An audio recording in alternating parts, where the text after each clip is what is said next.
Yo, so I was supposed to work today, but when I came in, they were like, "Hey, you posted your shift. You like this wasn't under your availability. Like, we're sorry about that.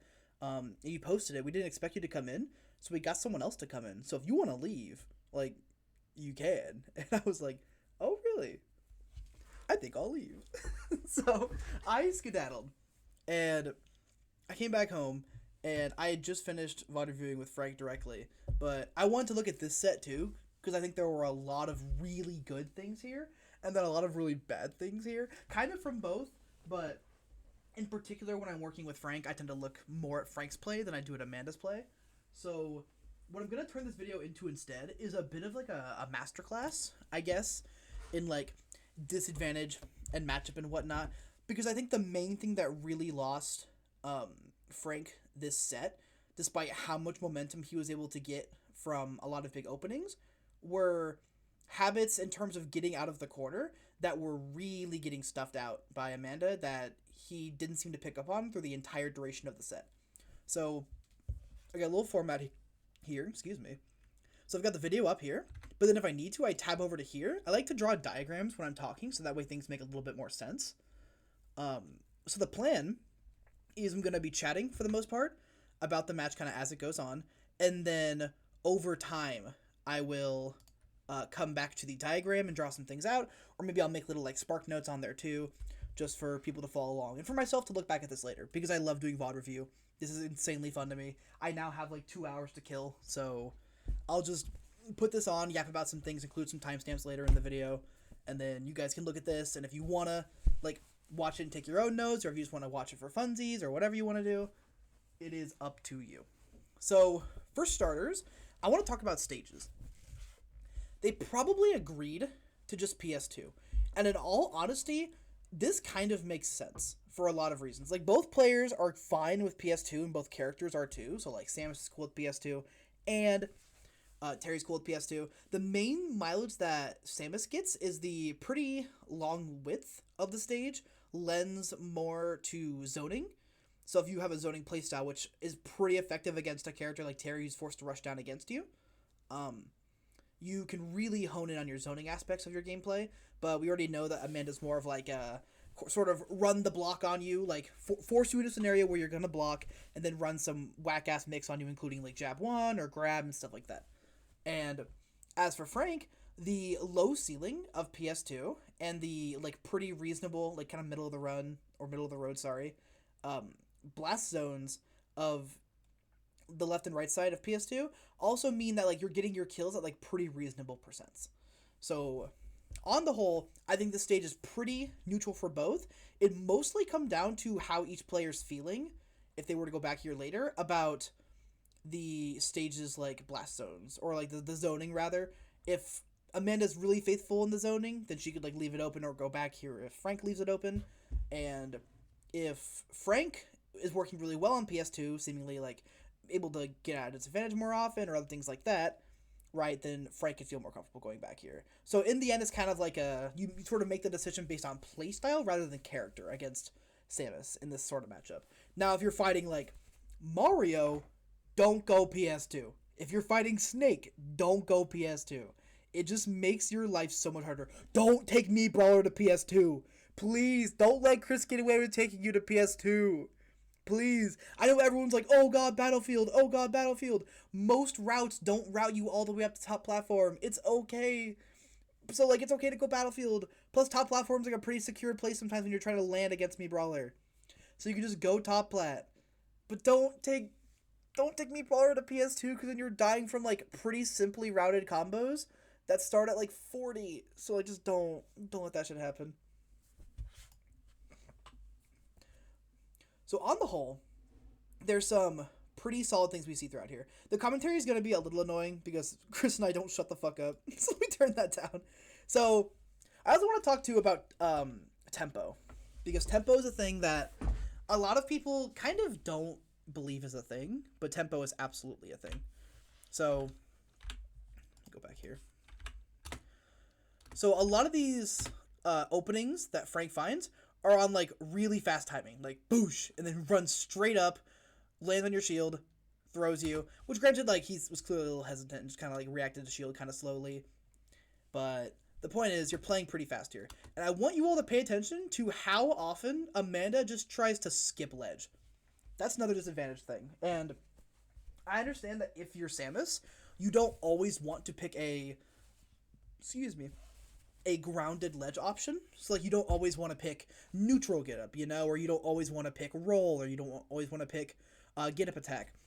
All those options are kind of buns for Samus on the whole, but pay attention to just how often Amanda tries to skip ledge or like shark from ledge. And when I say things like skip ledge, I mean things like here, you'll probably see it right here if I had to guess. Yes! I was exactly right. So let me go back to my diagram now. So I'm going to draw for you a nice little PS2. Flawless. So when Samus is green, and Terry is red. In these scenarios, Amanda in particular, but also Samus in general, will often shark with her pretty good hitboxes. I say pretty good because they're not great, they're just pretty good. To try and take advantage of you contesting this little area. Because she wants to throw your tempo of ledge trapping off. A lot of people will run straight to this little range right here and then get hit. So thankfully what Frank does is Frank just gets the throw and then happens to play above charge shot, like double jumping over and then trying to land. But against a lot of people, they're going to shield that charge shot, like they're going to get the throw here, and they'll stand here like I'm ready to ledge trap, and they'll shield that charge shot, and then they'll like drop shield or something, and they get sniped by this forward air. And so Amanda's disadvantage in general, especially when trying to get back to ledge, is all about throwing off the tempo of your ledge trap or trying to steal momentum from your position by being like kind of greedy. Stuff like this is very greedy because you're spending a double jump trying to like bully the person who's standing right here, right? If Frank calls this out, if Frank's a little more ready for it next time around, you can come down on top of Samus with a nair. If you position yourself a little bit lower, so like don't double jump as early or start fast falling or whatever, you fall on Samus with a nair here, and Samus can die from nair bird knuckle, right? That's like a very feasible thing, or like nair down air, right? That sort of conversion. And so this greed, a lot of how you're going to win against Amanda, and just people in general, is how greedy are they when trying to get back to stage. A lot of people have no problem trying to bully you as you're sitting here trying to ledge trap. But thankfully Frank plays above it. So when you're looking at PS2 here, and you see people trying to bully their way back on with moves, the best thing to do is to play bait and punish with it effectively. Because you know they're wanting to try and take offense from these positions, which is very risky. So what you can do is you can do what Frank did. You can position yourself above it, right? You can go above it and play up here, or you can back up your ledge trap over to here, wait for the option to get spent by Amanda, or whoever you're playing against, and then run back to this position and then play it, right? You want to be aware of what timings they try to play out, what sort of positions they're throwing out their options on. And it looked like here, this was a very, very preemptive forward air because, I mean, Frank wasn't there. Very plainly, Frank was not there.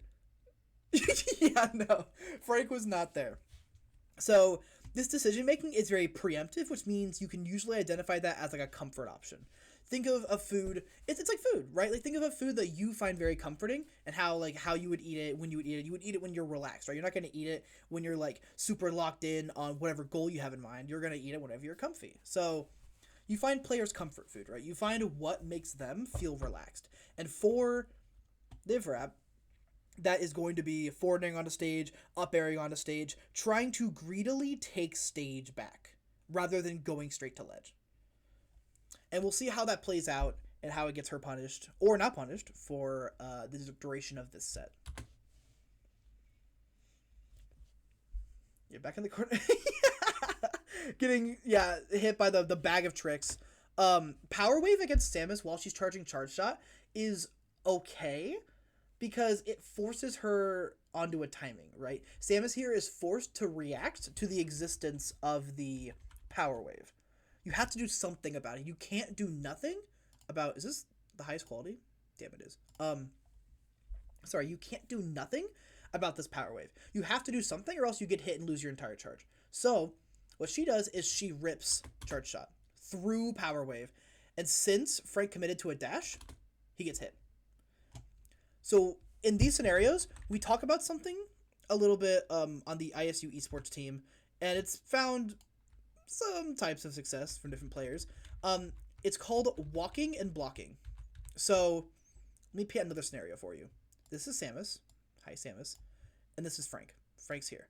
Frank wants to close this gap.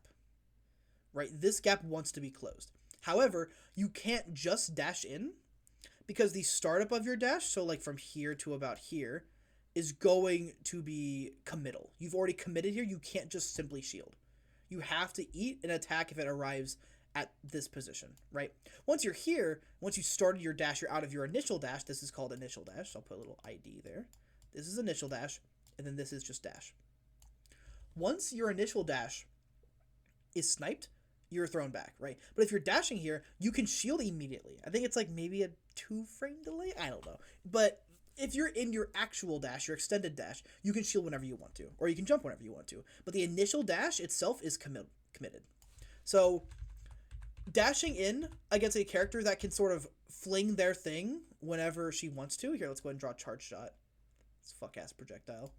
When she can fling it whenever she wants to, dashing isn't always the best thing you can do, because you can very easily get clipped. So what can you do instead? You can do what's called walking and blocking. Walking is extremely safe in Ultimate, because what you're trading for speed, you get less speed. Look at my great writing. But in exchange, you get the ability to block whenever you want to. You can block at any position if you're walking. So even though it's slow, let's draw a slow little arrow here. Even though it's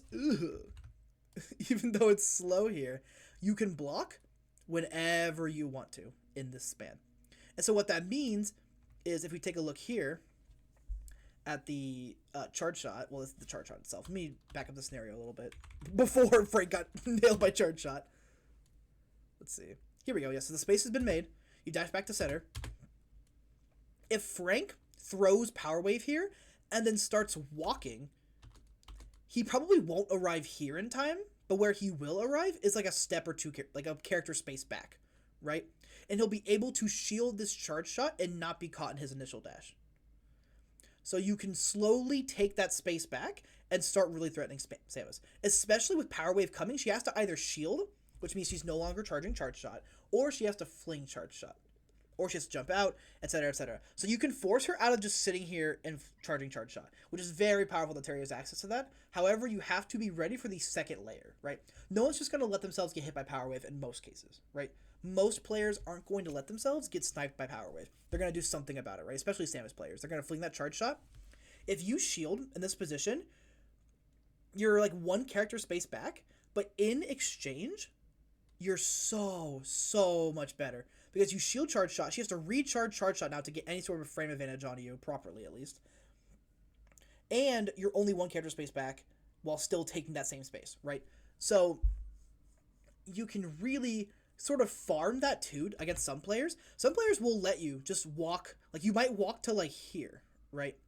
You walk to here, and then you'll block. And then you'll walk to here, and then you'll block. And now suddenly, you've taken up the same amount of space safely, without any sort of, like, huge risk. If you really want to dash in and commit, then you have to be sort of ready to say, like, okay, I can get hit, like, whatever, who cares? Or you have to be dashing with data already in mind of they're not going to fling charge shot, they're not going to be ready for it, right? Because you can get here in, like, 3 walk-in blocks, essentially. And it's far safer than just greedily taking all that stage right away to try and get your pressure on. So despite Terry being a rushdown, a lot of rushdown is choosing when you're actually going to really just turn up the gas and run at them and press your crazy ass buttons.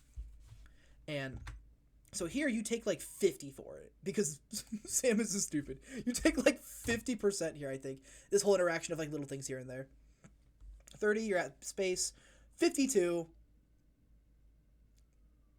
Gets caught. Yeah, take space. That's super good. This is so good from Amanda. You take like, what, 22, I guess? Not that bad, but still. Anyway, back to Samus here. This is really good, because we see continually where Frank is running to whenever he's trying to, like, press a button. So watch this. Runs to just, like, around here, gets sniped, and then knows where he comes back again. He's in now, pressing a button here, trying to stuff out the ground space. and then pressing a button here. Then dashes back, then goes back into that space, then swings again. So this is officially labeled as a spot where Frank is going to be pressing buttons if I'm over here. This is where he's going to be pressing his buttons, trying to catch me jumping it or whatever. So what happens next? What does she do? After being forced to block, she overshoots a dash attack.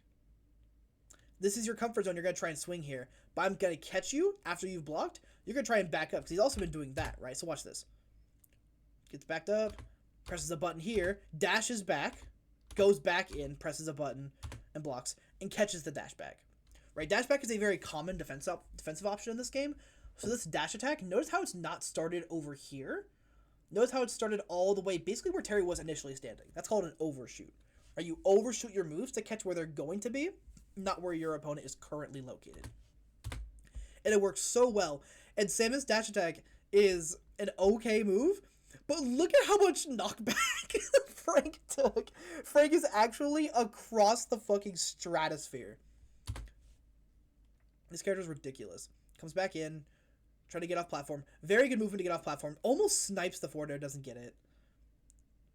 Nice! Look, the same thing is tried, but instead Frank actually makes the adjustment.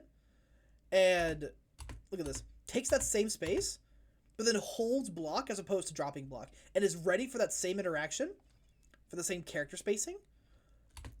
And actually blocks the dash attack, which is exactly what you want to do, and then gets drop shield up B for what, 40 and advantage,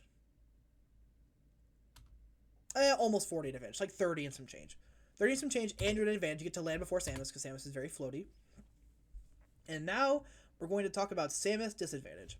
Samus disadvantage, depending on your character, is either insanely annoying and you can't deal with it, or it's ass. It just depends. If you have a big sword, chances are Samus disadvantage when she's above you is pretty damn good for you because you can just swing through the bombs. But if you're like Terry and you have subby ass limbs with no real reach above you, Terry's up air is like kind of whatever. Until he gets to 100, then he has power geyser. That's a different story, right? In this scenario, it's so hard to catch Samus. And let me give you a little example of why. Oh, I did not mean to do that. Here we go. So let's do a little bit of redrawing. Boosh, boosh, boosh, boosh. So Samus is above you. Samus is up here. And you're down here. You're Terry Bogard from Fatal Fury / King of Fighters. You are down here. Samus is quite floaty, which means with her normal drift, the general range of where she can go with air drift is pretty wide. She can probably go like all the way down to here, or like all the way down to here. There's also a platform here, so that adds some mix to it, right? Like there's a platform here, and then a platform here. So Samus's range from where she could drop is ludicrously good. But why is it also really good? Because she can do bomb, which will about half the size of her. She gets extremely small, and her air drift is insanely increased. Her air drift range now becomes like this temporarily. She'll never actually reach the ends of the space, right? She'll never actually reach that because she's only in that little ball form for so long. But the increased speed when in that down B is so good. And so she can do a lot of tight movements. Like she can like wrap over here and then actually like position back over here or like go back here. And it gets really confusing, right? Look at all the fucking lines I drew. Like this is insanely confusing. So what do you do about that if you're a character against her? Well, let's see what Frank does. Platforms be gone. Let's get rid of this too. Let's see what our good friend Frank Terry Bogard does. Disengages. Okay, listen. I get it. Okay, I get it. You don't always have to really press your advantage, but going back to center stage here against the zoning character whose zoning tends to beat your zoning, you can't really counter zone her. Because, watch this. Boop. You have to shield. She takes space, right? So, when you're against a character like Samus, and you get her in disadvantage, this is a thing that I think a lot of players, just in general, myself, I also struggle with this, and I think Rose players struggle with this a lot too. They don't know when to turn up the gas. Some characters have a non-existent disadvantage. Game & Watch. No real disadvantage for that character besides when he's on ledge, but even then you have to worry about drop from ledge, jump up nair, which is like one of the best options in the entire game in terms of getting off ledge. So a lot of people don't always understand that they need to, once they've like made a position for themselves to take space, that they have to take that space and then try and win from there. So the disengage away here is a playstyle that's like, all right, I'm going to go back to whiff punishing, bait and punish, that sort of thing. And for the record, that's why Frank is so solid.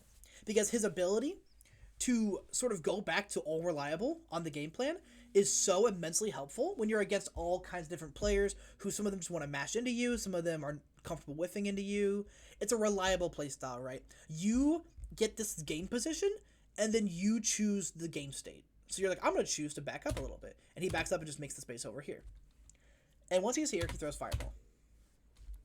Against Samus, in particular, you have to turn up the gas in some way once she's in disadvantage. You have to keep her there.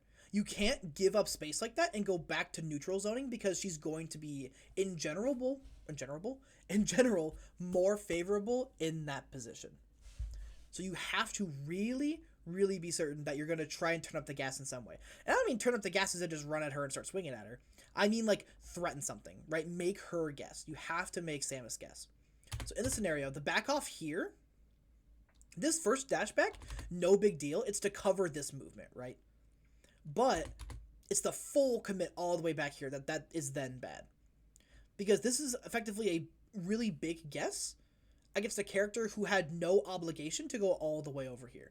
Samus had no obligation to go boo all the way and commit over there. If she was falling a little bit faster, she might have an obligation to go there because she's like, fuck, I'm sinking like an anchor. I gotta pick a direction to go and commit to it. But Samus is a character who will mix you up on when she's going to land and where. And she'll shrink her hurt box too. So you don't want to be, turning off the gas. You want to be holding a position that's a little bit closer, especially when you're Terry, who really thrives when he's in close. Disengaging here is what I would do if I were maybe last stock, last hit. I didn't want to risk anything. You know what I mean? But in this scenario, you have to apply some sort of pressure. So maybe catching her here. Notice how Samus will go into a ball. I mean, Amanda does this a lot in particular. Goes into ball, goes forward, and then backs up. Creates an opening where I'm close to you, but then actually pulls back to generate frame advantage. So that probably sounds a little complicated, but let me simplify it a little bit. So what do I mean by generate frame advantage? So think of it like this. If Terry wants to swing right here, and let's say Samus has fallen down to right about here, okay? But she's in ball form, so she can afford to really quickly snap out of this position over to here. Think of it like this. Terry swings here, and rather than it being a hit, it's actually a miss because she's already over here. So now we redo the positions a little bit, right? Let's change the positions up. She's now here, and Terry is here after having whiffed. And she already has drift going this way.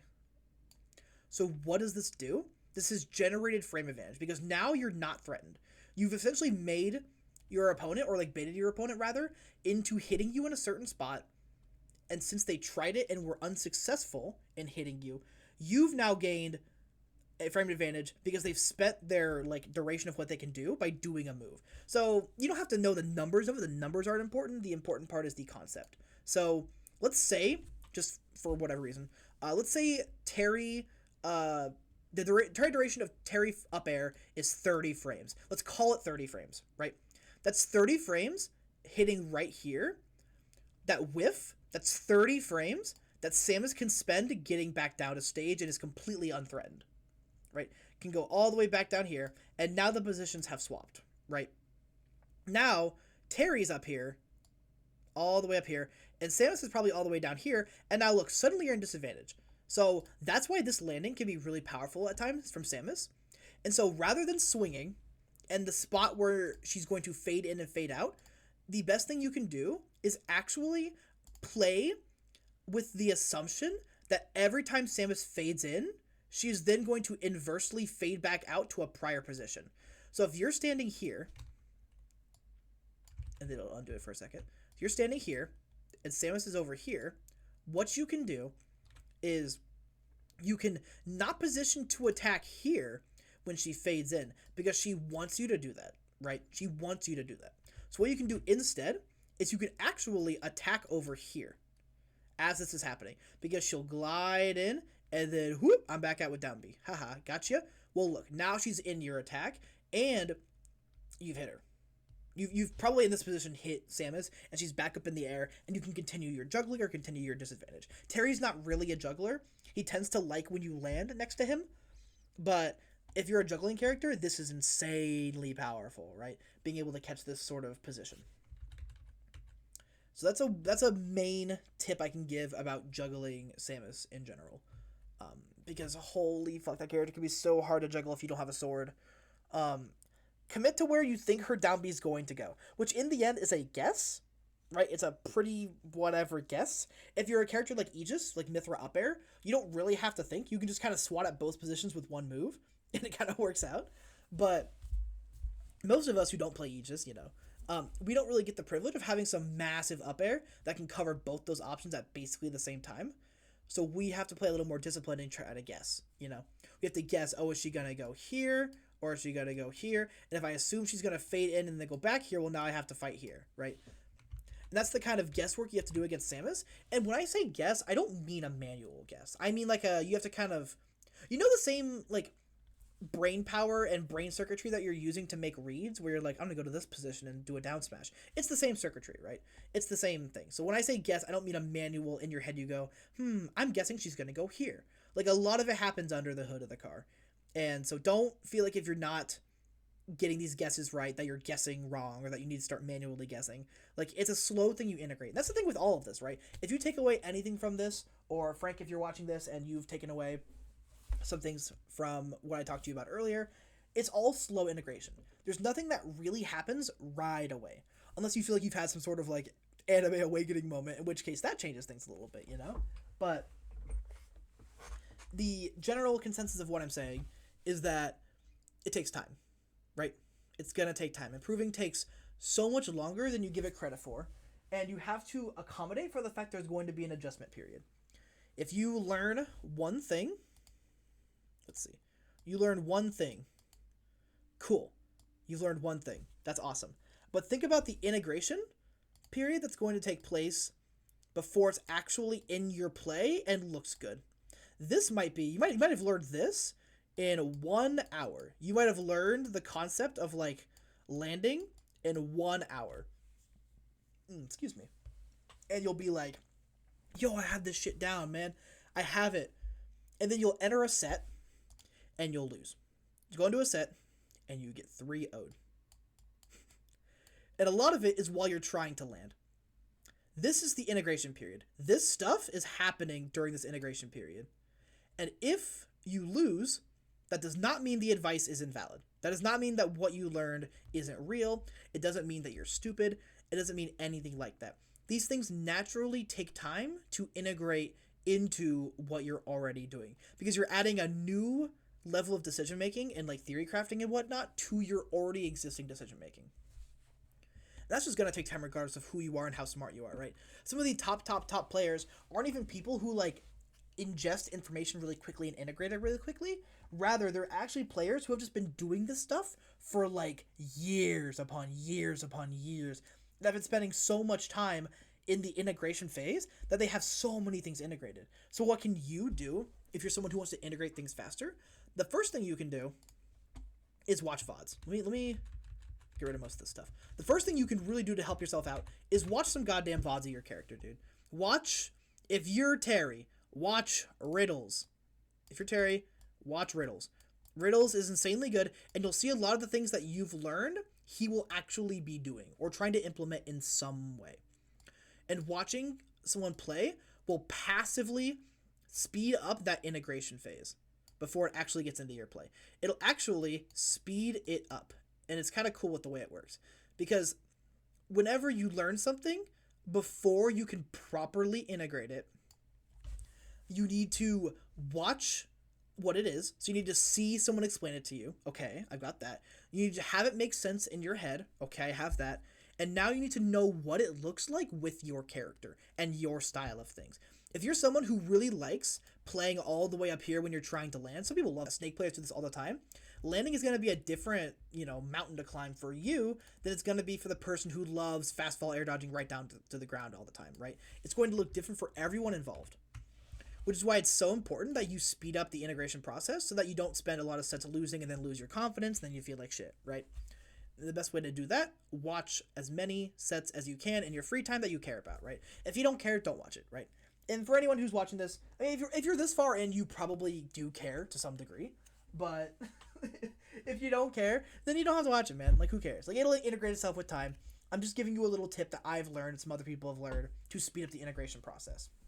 Because now, instead of having to figure it out way more yourself, you can actually watch someone do it. You can watch someone do a really clever landing technique, and then from there, that now adds the framework for what it looks like into your play, because you've seen someone else do it now. The visualizations part of the actual like learning process, which comes with playing and seeing how your character looks against this other character, against this other person's style, against what they do and whatnot.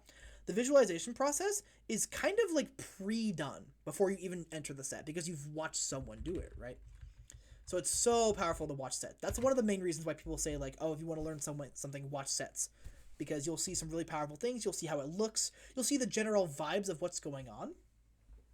And then you'll be able to make a huge amount of progress in your playmaking, and thus your player skill as a whole. The second thing I can do to let you know to upgrade the phase of integration to where it's a little bit faster for you so you don't lose as often. Because especially at Rose Holman, where there's only like 12 tournaments per like season, and not to mention it's like 12 tournaments per season, but also you're probably busy for a lot of those, right? So you don't really want to do the sort of like lax route of just like, I'm going to do whatever. What you really want to do is you really want to do the things that work. So another thing you can do, try more. Try more. Especially in friendlies. You might have to do it cognitively. It's not really going to happen sort of like naturally. You'll have to manually start choosing certain options, but just try it. If you're in friendlies with a buddy of yours, if you're in friendlies with someone who's like way worse than you, if you're in friendlies with someone who's way better than you, right? No matter the opponent, it's important to try these things to see how people react to them. And once you try it, then you'll start building the muscle memory, so the physical part of the integration process will thus be boosted. I've been talking about this for like 15 minutes, but as a synopsis of what I said, here's the general spark notes of what I said. Watch sets to integrate new things, and try out what you're trying to learn in practice games manually, so that way the sort of feel of it and the muscle memory of it is ingrained faster than if you were to not be trying it, right? You don't want to bring it out only during the set. You want to bring it out in your friendlies. You want to bring it out in your Smash Fest. You want to bring it out in your round one, stuff like that, But anyway, I'm going to go back to the set now, and this has been ruined. Let me make a new one. Don't save, bitch. I didn't tell you to do that. I did tell you to do that. I'm sorry. No. There we go. All right. We're on stock 1 of game 1. Oh, I'm such a yapper. It's fine. It's fine. Who cares? I'm going to start speeding these up a little bit then. I won't spend forever on one point. Are we back? Okay, we're back. Oh, do you die for this? Oh my god, you died for that. Yeah, so this is really, really good from Samus.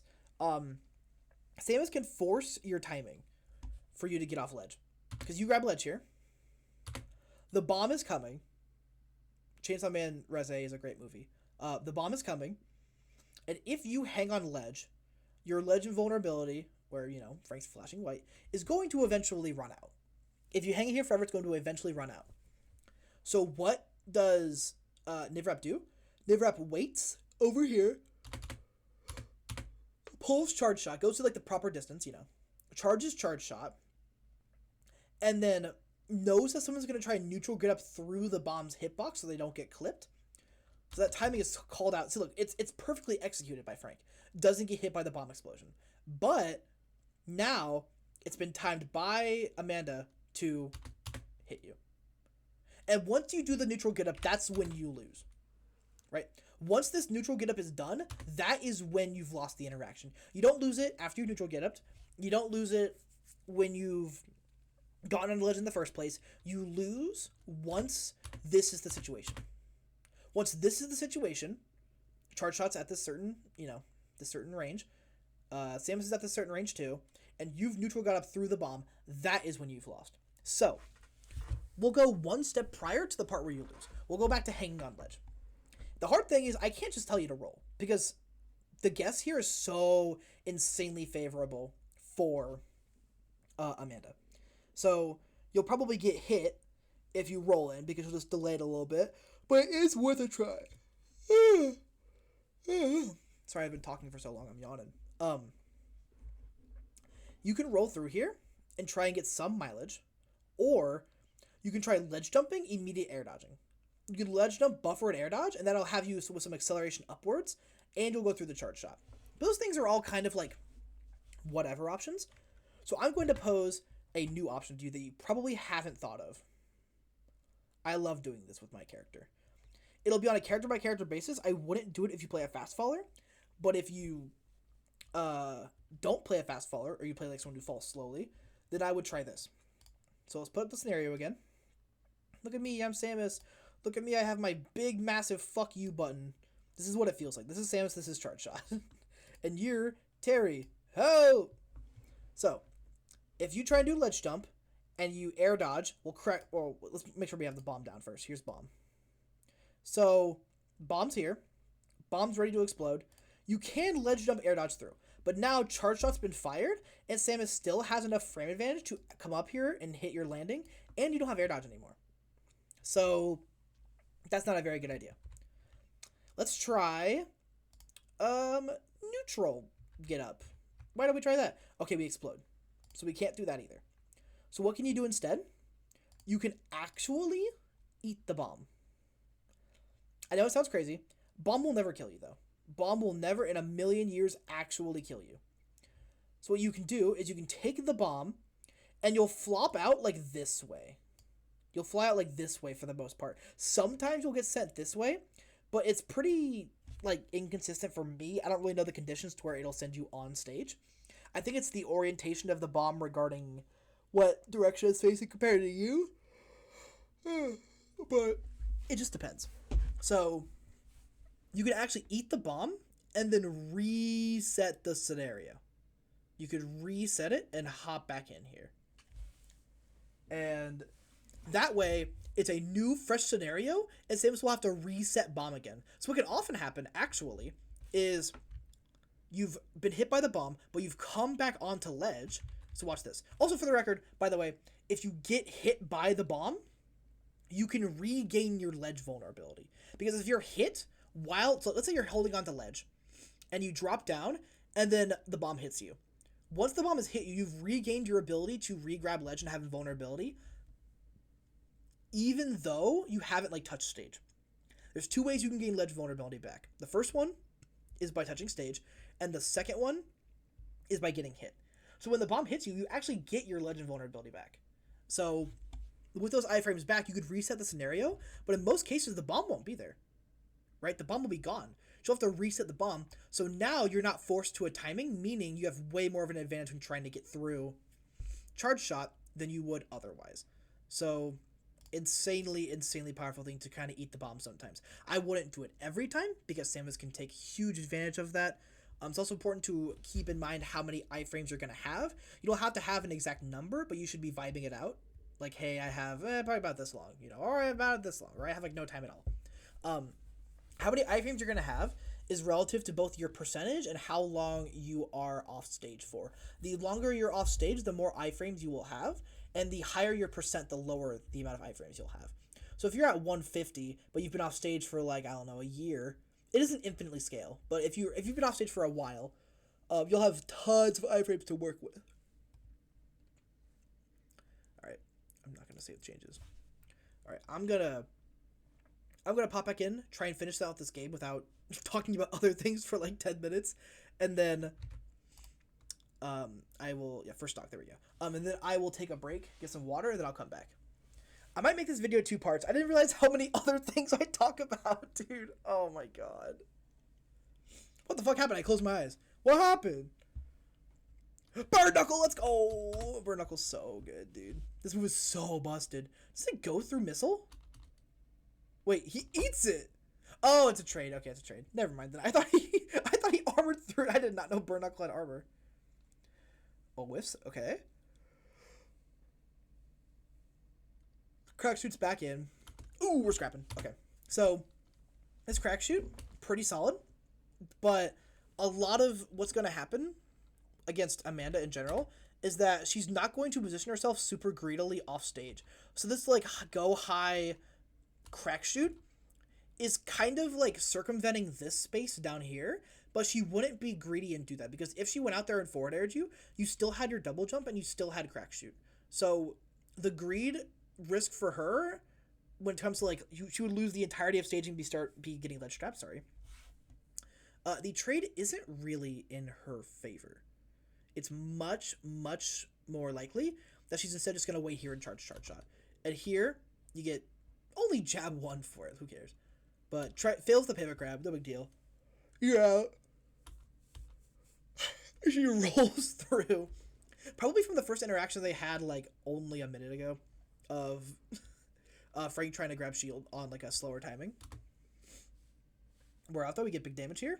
32. Nice. Look at this fucking biblical greed play. Look at this. Look. I don't want to play ledge. Rah! It's insane. And like it works pretty well. I can't even be like mad at her for it.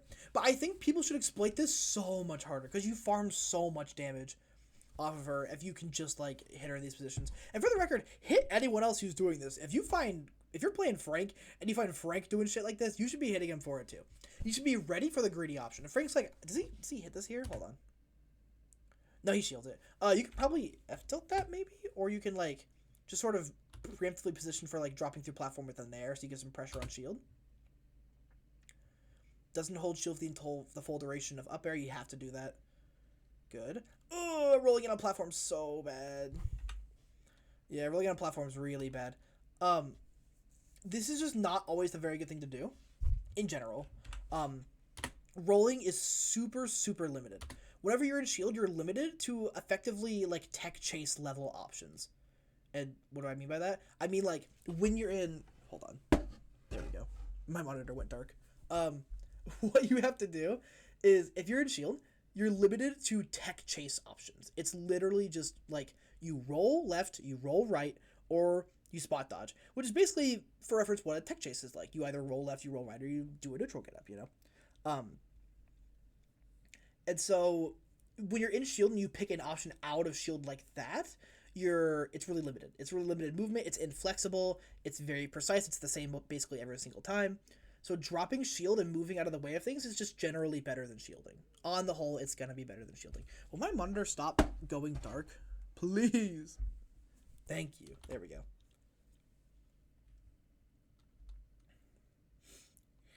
Getting a ton of damage here. Yeah, getting crack shoot off is really good. Ooh, that's so greedy. Yeah, if you're wanting to get in, you usually have to do it with your better ground speed than your airspeed. Because Samus's air-to-airs, or like anti-airs rather, are pretty solid. They're not great, but they're still pretty good. You get mega clipped. Okay. Burn Knuckles back. Oh, the bomb saves him? Why did he not do charged up B? Did he have a double jump here? No, he didn't because he got hit. No, he landed. When did he spend it? Oh, yeah. Yeah. If you're gonna land, honestly, here, I would recommend just fast falling. Just fast fall and then go take ledge. Because this, like, stally, floaty, double jump right in front of her position isn't really dodging anything. It's so much safer to just fast fall down and take ledge. You're playing in her threat range still. Meanwhile, once you fall past this ledge threshold and she's all the way back here, you're chilling. Like, you are chilling, big dog. Granted, you're getting ledge trapped by Samus, which you're probably scared of. But anyway, if you're going to do this in the first place, you would want to, like, air dodge through or something. Just to make sure you're, like, back on the stage here. So doing nothing here is super extensive, and you should die here. Rah! Look at Terry. Sorry, you should die here. For the record, you should be dying here. But both players had a bit of a fault. You burn knuckle back. There's no charge on the up B, so it's the weak one. But the bomb saves him, and he's back. And now he's trying to get out. Immediate Buster Wolf. I popped off for that when I was listening to it. Back to center. No contesting on the juggle. Just instead opts to play kind of low down, kind of far back. But, like, I do respect this, right? I like this a lot. You're back here. But he does close the gap now. Like, he's now closer. So he's under the platform, yes. But he's still ready to, like, hit you, right? He's still ready to, like, try and do, like, a point-blank button. Rolls back. Ooh, gets caught on the platform. I think Frank, if he improved his movement, would be super ultra mega good. Oh, you can die for this. Ooh, you're dead. Yeah. Holy privilege indeed past me. Oh, we get caught. Okay, listen. You can't be getting hit by the day one mix. You can just jump out sometimes. I mean, granted, I guess actually this kind of makes sense because if you're against Samus, you don't always want to be jumping out of shield. A lot of them like to fish for forward airing you on your jumps out of shield. So this kind of makes sense actually.